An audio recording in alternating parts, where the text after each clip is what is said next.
අයිබෝවන් ගැමුණු පරපුර ජාතික ව්‍යාපාරයේ වශයෙන් අද දින අපි මේ මාධ්‍ය සාකච්ඡාව පවත්වන්නේ.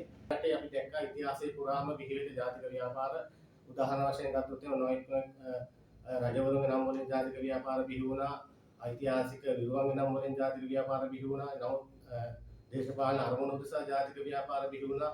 ඉතින් මේ හැම ජාතික ව්‍යාපාරයක්ම අවසානයේදී කුමන හෝ දේශපාලන කඳවුරක තමයි හේතු වෙලා නතර වුණේ. ඉතින් නමුත් මේ මහ පොළොවේ සැබෑ ජාතික ව්‍යාපාරය මොකක්ද කියන කාරණාව සම්බන්ධව කිසිම ව්‍යාපාරයක් අවබෝධ කරගෙන තිබුණේ නැහැ.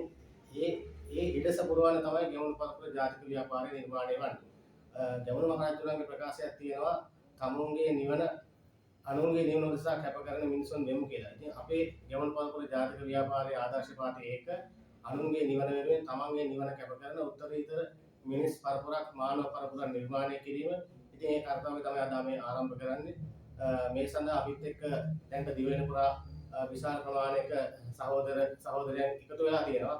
ඉතින් අපි ආරාධනා කරනවා ගැමුණු පරපුර ජාතික ව්‍යාපාරය සමග සම්බන්ධ වෙලා ඉදිරියේදී මේ රටේ කාලීන අවශ්‍යතාවයන් පවතින ඕනෑම ප්‍රශ්නයක් මේ ජාතික ව්‍යාපාරය සමග එකතු වෙලා ගොඩනගාගෙන ඒ ප්‍රශ්න වලට විසඳුම් සොයාගන්න එකතු වෙන්න කියලා සියලු දෙනාටම ආරාධනා කරමින් නිහඬව මම ස්තුතියි.